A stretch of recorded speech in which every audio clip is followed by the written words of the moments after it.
جو اللہ اپنے بندوں کو بدلے میں دے گا، کہے گا تم نیک اعمال اختیار کرو، میں تمہیں اس کا بہترین بدلہ دوں گا. تو جس کو اللہ بہترین بدلہ کہہ رہا ہے اس کی حیثیت کیا ہوگی، کیا خوبصورت جگہ ہوگی وہ.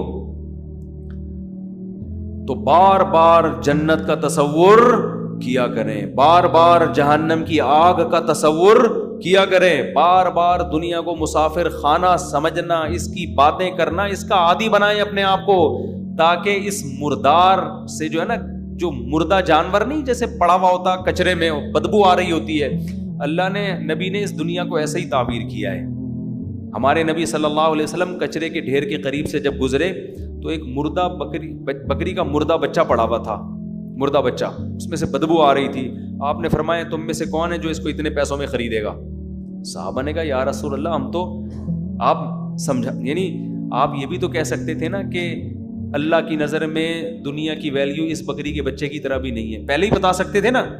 لیکن کیا ایک ورک شاپ کروائی جا رہی ہے، ورک شاپ. جیسے ہمارے حضرت اپنے میزبان کو سعودی عرب میں پہلے ہی بتا دیتے، پہلے دن ہی انہوں نے پوچھا کہ آپ کہاں ہیں، پہلے دن کہہ دیتے کہ میں ہوں تو اپنے گھر میں، لیکن میں اس کو مسافر خانہ سمجھتا ہوں، تو بات بنتی نہیں. صحیح ہے نا.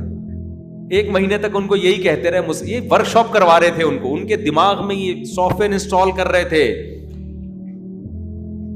اور پھر ہمیں بھی سمجھ میں آ گیا حضرت کے اس طرز عمل سے. تو حقیقت میں اسی طرح موٹیویشن ملتی ہے. تو ہمارے نبی بھی نا مثالیں دے کے، نبی پہلے بتا دیتے کہ یہ بکری کے بچے کی حیثیت جو تمہاری نظر میں اس کی ویلیو ہے نا، اللہ کی نظر میں دنیا کی حیثیت اس سے بھی کم ہے. آپ شروع سے ہی بات یہاں شروع کرتے ہیں، لیکن نہ نہ نہ، یہ حکیمانہ طرز نہیں ہے. آپ نے پہلے کیا فرمایا، تم میں کون ہے جو اس بکری کے سڑے ہوئے بچے کو اتنے پیسوں میں خریدے گا؟ صحابہ نے کہا یا رسول اللہ اس کو تو کوئی مفت میں بھی نہیں لے کے جائے گا، یہ کون لے گا؟ تو آپ نے فرمایا اللہ کی نظر میں دنیا کی ویلیو اس بکری کے بچے سے بھی کم ہے، مردار ہے، فنا ہونے والی ہے.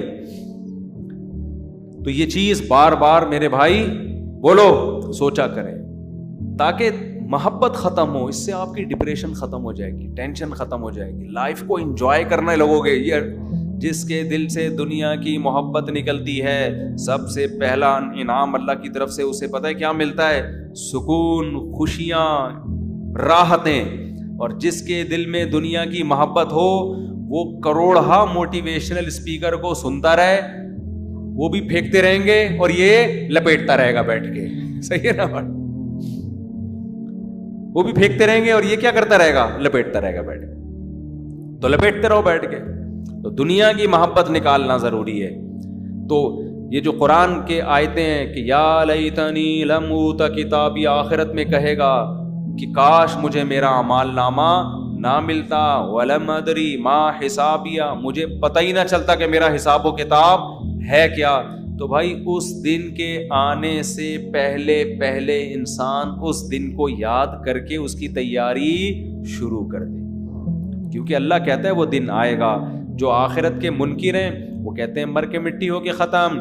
قرآن آخرت کا منکر نہیں ہے، قرآن کہہ رہا ہے کہ مدعی ہے، دعویٰ کر رہا ہے کہ یہ ہوگا. جب ہوگا تو پھر قرآن کہہ رہا ہے پھر حساب ہوگا. تو لا یغادر صغیرۃ ولا کبیرۃ، پھر چھوٹی موٹی بڑی چیزیں نہیں، زندگی کا ایک ایک پہلو بھی ریکارڈ ہو رہا ہے تمہارا. کوئی ایک چیز ایسی نہیں ہے. ما یلفظ من قول، زبان سے ایسا کبھی ہوا نہیں کہ کوئی تمہارے منہ سے کوئی جملہ نکلا ہو اور اسے محفوظ نہ کیا گیا ہو.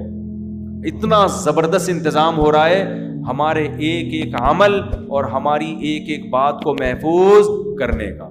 تو اللہ تعالی ہمیں اس دن سے پہلے پہلے اس دن کی تیاری کی توفیق نصیب فرمائے.